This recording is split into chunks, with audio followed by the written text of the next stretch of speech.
Hey, what's up, guys? This is Anthony James, the Grindhouse Podcast. Doing our weekly Chop It Up Wednesday segment where we bring on people from all walks of life with sports, officiating. Today we got promotion. Now, I know that's kind of a thing where we don't hit a lot of that. We don't talk a lot about that in sports, but we know from dealing with I know me and Chad, we talk. I have a friend named Chad, and I know Lance knows Chad as well. We talk a lot about wrestling and things like that. So we talk about how important promotion is. And today I got Lance Spieker with me. He is the head, I want to say, promoter of Farmer City Raceway. It is in Des Moines, Iowa. I want to make sure I got the city. Farmer City, Illinois. Farmer City, Illinois. Why? I got Des Moines, Iowa from somewhere, man. So I apologize. That is on me. Farmer City, Illinois. So I apologize for that. I edit that out. We'll go back to that. So, but Lance, how you doing today, man? I'm doing great. Excited That's to be good, on here. man. Hey, listen, man, like I said, I know, podcast is not probably one of those things that everybody does, but, we like to have a little fun with it. So the promotion, can you share let's start with this part there, though. Like, can you share the journey, into motorsports and how you became involved with Farmer City Raceway? Sure. I mean, it's we'll go way back. We'll start at the beginning. Mm-hmm. Like I said, promotion, we'll work up to that part. I started out as a fan. I was a diehard fan as a kid. My dad brought me to the races as a real young kid.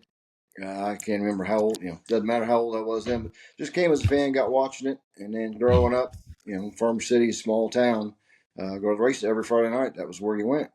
Mm-hmm. And we'll jump ahead to just as being a fan all through the years, I joined the fair board. It's Farmer City Raceway is on a fairgrounds. And big into agriculture and fair and all the things, small town, Farmer City. Mm-hmm. But I think 2013 was the year that 2001, I joined the fair board. Mm-hmm. So I've dealt with all the promoters that ran the racetrack all along up until 2013 when, we'll just say, things went south, for lack of a better word. And it was time we always had a third-party promoter that put on the racetrack at Farmer City. Yes. And it was time to make a change because it was definitely going south in a bad way. So the fair board decided we need to take it over. Okay, well, who's going to be in charge? I did not raise my hand. However, here I am. That's usually how it goes, too, that, the one who doesn't raise their hand is typically the one that, hey, you know what, he's our guy. Yep. So did you do any racing or anything like that as well, or just, just as strictly a fan and then went into strictly as a fan and just love dirt car racing. Love, I love NASCAR, too, to some extent. We won't, maybe we'll touch on that later on where that's went along the years, but I was a diehard Earnhardt fan. But, my roots were at the dirt track, growing up in Farmer City. I mean, this racetrack's been here since 1941. So it's been here a long time, but a lot of people before me that ran this place. And there were some fair board members before that ran it as well. But at any rate, Kevin Weaver was always my favorite car. He, the Pizza Hut car. As a kid, Pizza Hut on the side of that car, that go around. Yep, that's the one I'm rooting for. And of course, he's a local guy here from Gibson City, close by, and still to this day is racing. He's got a new ride, and he's going to be racing again this year. So, but that's good. Once I became the one in charge promoting, I kind of got to where I don't pick favorites anymore because now I'm the guy that they all come wanting to complain to, and I got to deal with all the drivers, and I can't show favoritism and all that good stuff. So, but yeah, it's been a journey. So yeah, it's always hard when you're the guy. It's always the hard part of when everyone comes to you. So, and I know you talked about growing up and going to the track and things like that. But can you remember your first experience at the dirt track there at Farmer City and how it kind of shaped your passion for racing? Well, yeah, that's kind of how I touched on. Dad, like I said, I can't remember how old I was. We were sitting up there in the stands and watching the cars come out. And at that point, it was, pick a number. When the cars come on the track, pick a number. Who's going to win? And again, like I said, that Pizza Hut car, that always caught my attention. It caught my attention. And he generally was up front. So, immediately that's who I kind of grabbed. We're going to pick a winner. If you're going to pick a winner, I picked a good one. Exactly. But just growing up, every Friday night, that's what you did. That's what you did. And it Yeah. just got to be, it's fun to watch. It's fun to see all of the, the down home, the people, back to, NASCAR is big time. You don't know half those people, but Yeah. they start somewhere. Well, guess what? Jeff Gordon started at Farmer City. Oh, Justin wow. Allgaier right now, one of the bigger ones right now. He started at Farmer City. I've got pictures of Justin Allgaier when he was a little squirt at our track, and so it's fun to see. I mean, that's the grassroots of racing, and I just a passion for it, and couldn't see it die. I had to make sure it kept going. That's amazing. So I'm gonna ask like one more question about this, about kind of like your personal journey. Then we'll kind of jump to the raceway and things like that. But as a promoter, personally, what's kind of been the biggest challenge you've kind of faced since you've kind of taken over there at the raceway? Well, the biggest thing is the fact that I'm a volunteer. I don't get paid Yes. for this, and even though I'm the one in charge, I'm the one. There's got to be a name at the top, but it's not just about me. I have a whole team behind me, and thank goodness that I do, because I could not do it by myself. Yeah. It takes a village, as they say with a lot of things, and it definitely takes a village. We're all volunteer. I mean, there's certain things we have to hire done, but all of the ones in charge, as far as the fair board goes, we're a team of people that have a passion for racing, because again, we're not getting paid to do this. So obviously, we want to be here or we wouldn't. So it's definitely been a challenge in that aspect, trying to get people to come on board and help and say, well, what's in it for me? Well, your love of racing, I hope, because there's not a lot of money to be had. Believe me, I understand that. I kind of when I kind of jumped into podcasting, it's one of those things of not getting paid, not doing. It's just my passion to talk to new people, learn, get new experiences, and that's why, like when like I said, when your name came up, and I'm kind of looking at what I found, I'm like, this is kind of one of those things where I like to learn. I want to know, because sports isn't always just football, basketball, baseball. I want to know. Why people love what they love, especially when it comes to, racing is, I grew up in Michigan. So I'm used to seeing, I've seen some dirt track there in kind of the mid Michigan area and things like that. So it's kind of like, I'm learning at the same time. So I appreciate learning what, makes you so passionate about it. So like kind of speaking of just like, even like the track, for example, like, so what makes Farmer City unique as a racetrack compared to some of the others that are kind of in your region? Well, that's a good question, because we definitely are unique in a lot of ways. There's a lot of dirt tracks out there, just to put that out there. Farm City is a quarter-mile high banked track, and it's a lot of tracks are either a tight little oval, they're a tight little paper clip, or they got. We work well with Fairbury American Legion Speedway. They're another quarter-mile track, a little bit north of here. They have concrete wall all the way around their track. Well, we only have a concrete wall in turns 3 and 4. So 1 and 2 is wide open. We sit in the middle of a horse track, which we can maybe touch on that a little bit more later, but there's a half-mile horse track goes around our facility, and we're a quarter-mile dirt track inside that. And there's not a lot that have that open end on 1 and 2 like we do. And also, speaking of that, is we've got fence parking, which is just outside that horse track on 1 and 2, where you can back your truck up, your RV up, your trailer up, your hay rack wagon up to, and there's 40 spots sitting along there. I couldn't tell you how many tracks in the country that have this, but there's not very many, and very unique that you can come in there and get your grill out. It's like a tailgating experience without having to go into the game. You're at the game when you're tailgating, so that's probably one of the biggest unique things we've got about us.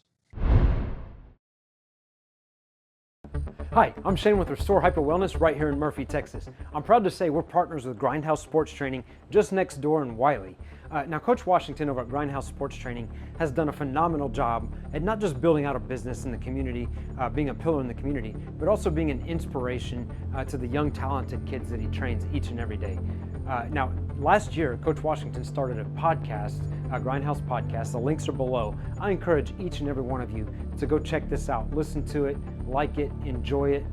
Coach Washington will walk you through his personal experiences, what motivates him, what made him what he is today, and why he's so effective at being a phenomenal leader to these young, talented individuals.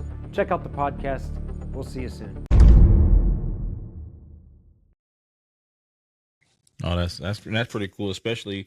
And like I said, I definitely, like I say, if you want to touch on it now, I definitely, because I'm trying to imagine I'm seeing a horse track. I've been to horse track, so I'm seeing the horse track around it. Now I'm seeing kind of looking at it sitting in the middle, and probably looking at that wide turn where if you hit that turn the wrong way, you're gonna go You're going into to go that off. horse. You're gonna go off into that horse track. Yep. And that's how I'm saying it. Especially having that fence there, you're dealing with with the tailgating and stuff. I think for people who actually enjoy the racing, and I'm gonna call it, I'm not gonna call it dangerous, but they enjoy the excitement.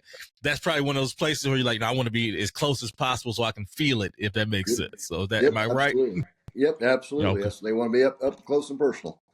All right. So would you say that that's kind of a traditional track, or I'm going to say it's untraditional as far as that track and things like that. But with everything, because everyone wants to do modernization with different types with sports and stuff like that. They're always looking for the next thing, things like that, which I know NASCAR does a lot, and the upper echelon when it comes to those types of racing. But how do you feel that your sport keeps growing or keeps attracting people when let's be honest, it's probably not doing as far as modernizing the track. It's just keeping that old school feel. What keeps people coming back to that, or bringing their kids and grandkids and things like that? Well, like I said, we definitely are a track that has not, of all the tracks around us, have improved and gotten new bleachers and new buildings and new fancy new stuff. We are pretty well old school. I mean, again, we've got a lot of old buildings. We've got a lot of old barns and stuff around there. Our bathrooms are pretty primitive. There are troughs in there for the men's restrooms. So, but what's over the last really only even the last 5 years that we've been doing this, the biggest thing it's gotten going is live streaming. We've got Flow Racing and Dirt Vision. Those two avenues now put a lot of our races, where people can watch it all over the world, and they do. And Farmer City Raceway has definitely become a bucket list item for a lot of people. I can't tell you how many times we've gotten people come in and say, "Oh, this is my first time. I've been wanting to come here forever, and been seeing you guys on Flow and on Dirt Vision, and anxious to come see it live." So it's a lot of us track promoters were a little discouraged at first with all this live streaming because that's keeping people from coming. And there are chances, when the weather's not good, that does happen because, well, I'll sit at home and watch it. But at the same time, they see it and they're, man, I need to go there. They'll see what's going on. They see your facility and, hey, I need to go experience it firsthand. And I think that's what keeps people coming to Farm. Again, it is amazing. Anywhere I travel, anywhere I go, when they find out you're from Farmer City, Farmer City, you guys got a dirt track, don't you? I mean, that is pretty much what we're known for. Yeah. So and keeping that old school feel probably what is the main thing. So, but with the because with the addition of things like Flow and the Flow Sports and you said it was dirt racing. I apologize Dirt if I Vision. Dirt Vision. I apologize. Dirt Vision. Do you feel like that has helped attract some of the younger audience as well that probably is not used to seeing dirt track racing? I know if you grow up in the area, you like you said, when you yourself grow up, you migrate to it, is what you did. But some of those people who may even be in the city who are like, I kind of like this. I want to kind of branch out and do. You think that helps attract like a younger fan for you as well? It absolutely helps with the fan. It helps with the fan. It helps with getting the word out. It helps our notoriety. Monetarily, that's a different story because again, it does keep people more at home and not coming to the track so much. We do hope that like I said too, that they see it and they want to come and they do come. It's just it's kind of both ways sometimes. Yeah. I got you. And so a little bit, you talked about some of the NASCAR guys, of people who, I would know if I heard Jeff Gordon, I'm going to know who Jeff Gordon is and things like that. So to me, that feels like there's probably a rich history of racing. You said 1941 that Farmer City's been, the people have been racing at Farmer City since 1941. How important is it to you, just you personally, is to keep that legacy going and keep it growing, and so that the next generation can continue to enjoy racing on that dirt track? Yeah, that's 100% the reason that I'm doing this was because when things were going south, I was like, this track can't close because, as a fan, Justin Allgaier was a little kid when I was a fan. I was back in the pits and got pictures with him personally. And then even, today as a promoter, Kenny Wallace comes week in and week out every year. You got Kenny Schrader that comes quite often. Like I said, Jeff Gordon that was before my time when he came here, because Jeff Gordon was 12 when he came to Farmer City. And he actually got turned away the first time because he was too young. Yeah. It used to be a thing where there was an age. Well, now pretty much if you prove that you can race, we have a kids mods class even. So there's any age, the cars are safe enough now. The rules and the stuff that we do, we make sure that things are safe. So all ages are welcome, under certain things you got to do, but still, that is the thing that really got me is to having all of the tradition and the heritage and the history and the people that come through here and who's going to come through next. I don't know. Like you talked about the Dicks. I mean, there's 4 generations right there. That's pretty big. So I'm anxious to see what old Huddy's going to do. Yeah, I'm excited to talk to him again, and it's inspiring for me to see someone at such a young age and doing certain things and things like that. I know he's wrestling and all that stuff as well, but just seeing a passion for this at such a young age, and it kind of brings me to, again, that's a family of 4 generations. You're looking at a whole, that to me is a community. That's the racing community. So how important it is, not just families like the Dicks and things like that, but just parts of the local racing community. How important, what type of role do they play in supporting the track for you? Well, as we already talked about the Dicks, I mean, it's Darrell Dick. He is actually helping me this year put on our kids mods class that I already alluded to. Even though Huddy's already moved up, and this year he's going to be in a crate, but we definitely have one of the biggest numbers of kids mods at tracks at Holt that have them. And again, that's the future of our sport. If we don't, kids got too many options these days. If we don't get the kids involved and get the kids racing, the racing itself is gonna die out. So it's important to have that. It's important to have everybody behind it, and that is the easiest one. I say easy to get sponsors behind and to get extra people behind to help support. That's definitely one of the biggest things we've got going, and looking forward to a really, this is the first year Darrell's he's really taken hold and gonna run with a lot of sponsors, getting the kids some actual money, because usually they just run for a trophy. Well, he's gotten a lot of sponsors that are throwing some cash out there, so the parent will be getting the cash. The kids aren't allowed to make any money yet underage, but it's definitely an up and coming, and I thank Darrell for all of his help so far, and look forward to what's going to happen this year with that. Yeah, and I wonder if that will change with the way that college athletics and things like that, for example, when they have NIL and things like that. So I wonder if those things will change kind of going forward and progressing forward when it comes to racing as well. When it comes to, I know amateurism and how that kind of works in different sports. I know myself, I don't personally know how that works when it comes to the kids and racing and things like that, but the way that everything is kind of progressing forward to making sure that kids at a younger age can get a chance to build their brand, because they can make money on social media and all these different things that that may progressively change over the next 5 to 10 years. Who knows? So yeah, I'm sure you're right. That is a good question, and it's kind of it's a big gray area where we're at with that right now. So we're just trying to tread lightly. I understand. So with and I know I just brought up something like that change over the next 5 to 10 years, but from your perspective, in the current state of what dirt track racing is right now, how do you see that progressing or kind of moving forward in the future? Because again, you enjoyed it for a long time, but let's be honest, it's one of those things of you're going to do it as long as possible, but I know that you have to have people that you're kind of, hey, I want to make sure I got this in place so it can keep going and keep going. So how do you guys, and some of the new ideas and things like that, obviously we have to listen to those things kind of going on as well. So how do you see the dirt track racing progressing over the next 5-10 years? Well, as far as our track goes, that's a good question. I'm definitely, like I said, I'm anxious to have Darrell on board. I'm as we're talking, I could use some extra help for some other youth come on board that might be willing to step up, because I'm not going to do this forever, and I guarantee you, David and a few of my cohorts are thinking the same thing. We're not getting any younger, but definitely, I mean, even my son and a lot of our kids of all of us that are doing this are involved to some extent.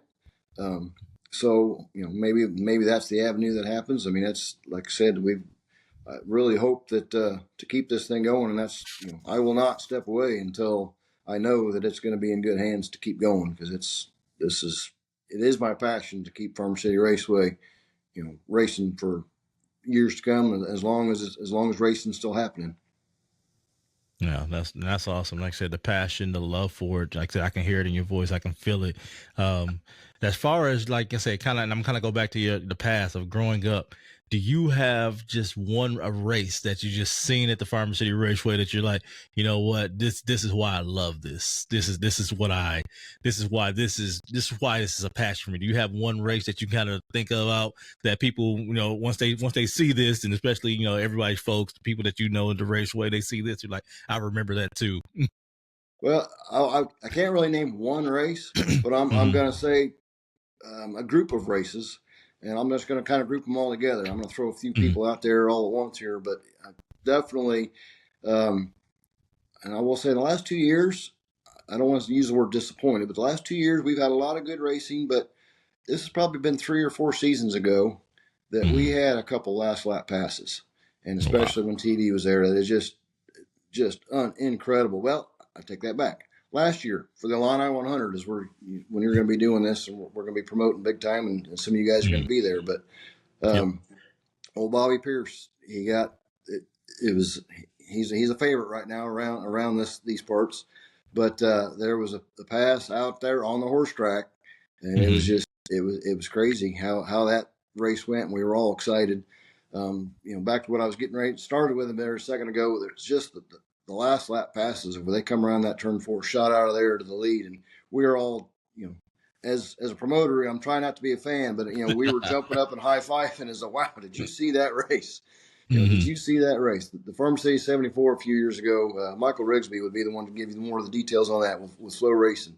He told me, we've got to have a good finish. We've got to have a good race. And when we had, I think that was Shannon Babb that came around for that one. And he came to me, he said, the track was perfect. That race was perfect. The people are talking about it. You can't, we hit the home run that he was looking for. And it's just things like that is what, when it puts chills in your, the goosebumps are up. Yeah. That's, there's no one race that's done that. There's been a lot of races that have done that. And that's the reason that I love it so much. I could go on and on about those races. I wish I could give you the dates and times of which and the winners of each one of those, because there's been a lot of them, and it's just really good racing.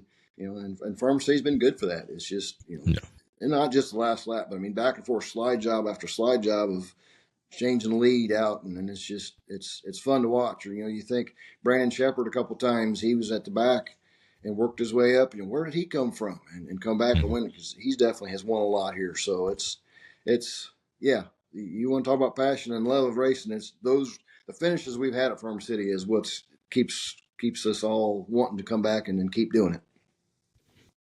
Yeah, that's awesome. Like, and especially when I hear you talking about, and like I said, those races, things like that, you say, hey, promoter, you're not supposed to.